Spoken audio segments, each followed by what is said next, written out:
E hoje vamos falar sobre verbos modais. Can, could, should, must. Como usar essas palavrinhas aí que a gente fica com dúvida? Bora lá!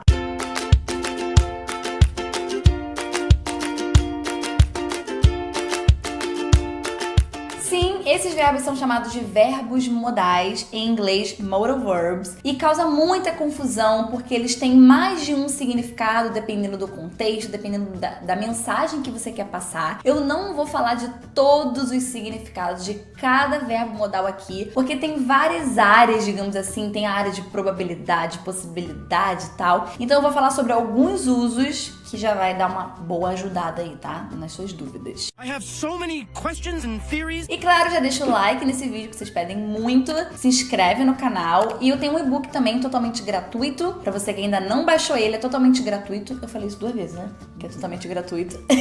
E se chama 10 segredos para falar inglês. É só clicar aqui no primeiro link da descrição, tá bom? Bom, vamos começar aqui com can. Que eu vou falar de 2 usos do can que são muito usados, que é ability e permission. Então, a habilidade de fazer algo e permissão. Então, começando por habilidade, sim, no português nós usamos esse can como conseguir. O fato de você conseguir ou não fazer alguma coisa. Se você tem habilidade em fazer aquilo, se você sabe fazer alguma coisa, viu? Várias traduções. Então, vamos aqui pro significado. I can't swim. Então, eu não consigo nadar. Eu não sei nadar. Na verdade, a tradução pro português seria eu não sei nadar. Ou eu não nado. Eu não nado. Eu não nado nada. Mas, Cíntia, por que não seria I don't know? Não, porque não é. Porque no inglês nós usamos o fato de você saber fazer algo, conseguir ter aquela habilidade, nós usamos o can. Então, I can't swim. Tipo, eu não sei nadar, gente. Sorry, I can't swim. Oh, Grog, I can't swim! David can speak 3 languages. Então, o David fala 3 línguas. Viu que na tradução eu simplesmente usei David fala 3 línguas. Mas no inglês usamos esse can também para mostrar que ele tem essa habilidade, que ele consegue, que ele sabe falar 3 línguas, tá?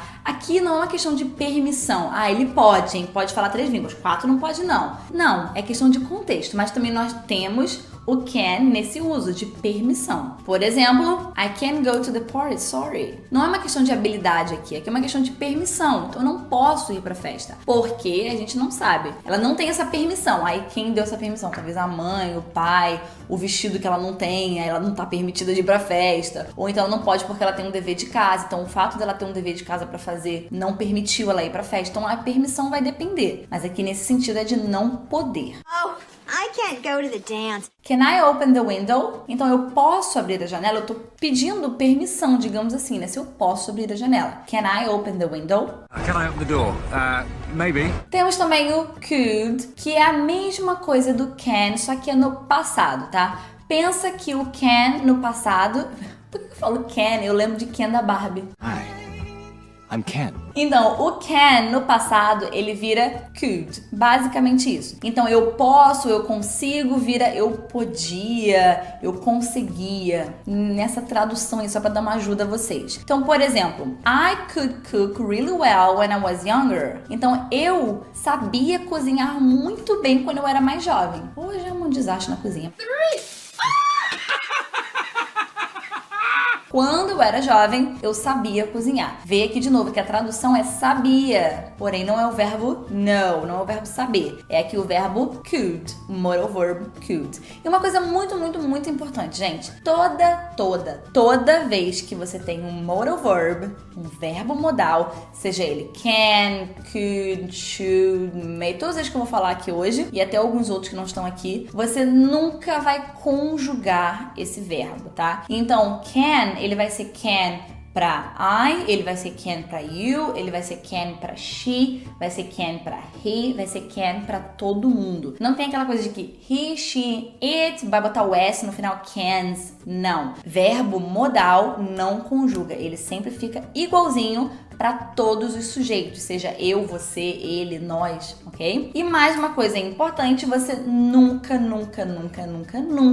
usa o to depois do verbo modal. Never. Por exemplo, I can to speak 3 languages. Então eu posso falar, mas Cíntia, falar tá no infinitivo, então to speak. Não. Toda vez que temos o can, Você não pode colocar to depois dele, ele não aceita. Se você botar, ele vai chutar. Sai daqui, eu não gosto de você, ele não gosta de to. Pensa assim, ó, Ken não gosta de to. Eles vão brigar, vai dar ruim, vai dar treta, vai todo mundo embora. Então, não pode colocar to depois de verbo modal. Beleza? Uma outra frase, I couldn't leave. Então aqui a gente já tá falando de permissão, então eu não pude ir embora. Aí, né, por algum motivo, eu não pude ir embora porque tava chovendo, eu não pude ir embora porque minha mãe me ligou, eu não pude ir embora por algum motivo. I couldn't leave. Só que é no passado, eu não pude, viu? Não é não posso, eu não pude no passado. Well, I couldn't leave my best girl. O should, ele é advice, conselho. Basicamente isso, ele é um pouco mais simples. Então você quer dar um conselho pra alguém, você vai usar o should. You should visit the doctor. Então você deveria ir ao médico. Mas Cíntia, olha só, você traduziu pra deveria, tipo, você deveria, obrigação. Não, nem em português quando a gente fala você deveria ir ao médico, é um conselho. Então eu acho que você deveria ir ao médico. É nesse mesmo sentido, tá? Should de conselho. Eu não tô obrigando a pessoa,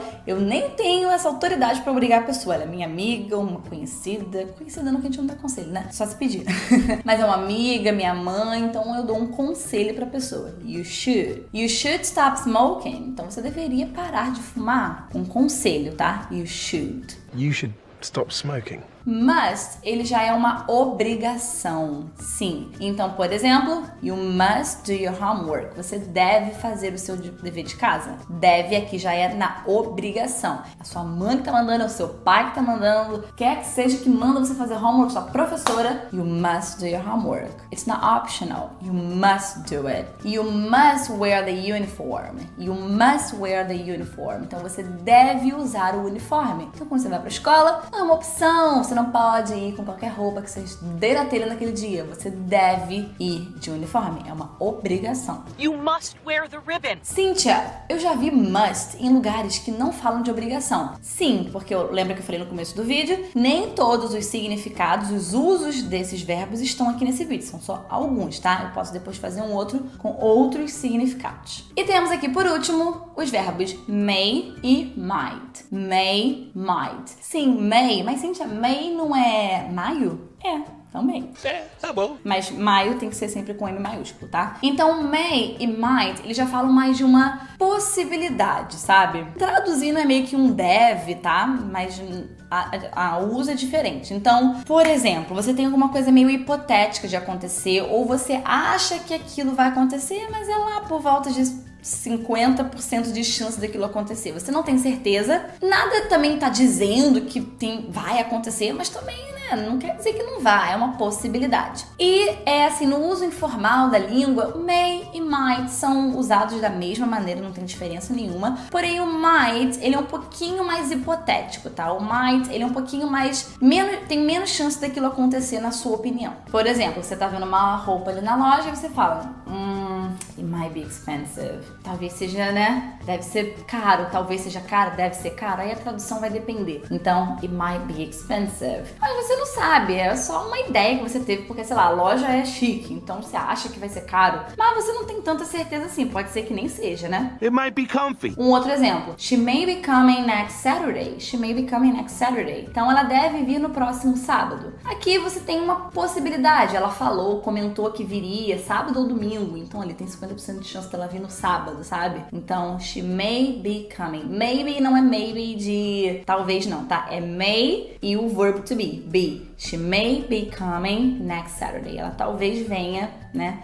No próximo sábado. Uh-oh, she may be on to us. E, gente, modal verbs é uma coisa que você precisa praticar muito, porque você vê muitos usos dependendo do contexto, sabe? Então é muito bom você praticar muito. Coloca lá no Google, modal verbs activity, modal verbs exercise. Então, para você praticar muito sobre os modal verbs, e quanto mais você tem contato com a língua, mais você vai pegando ali no contexto. Então, tem muitas vezes que eu uso um modal verb que, pensando em português, ele não caberia ali, mas no inglês eu sei que preciso usar. Como? Contato com a língua. Então, contato é muito importante. Mas já tendo essa ideia aí dos modal verbs, do que usar, você já consegue ter uma boa ideia de quando você for formar as suas frases. Beleza?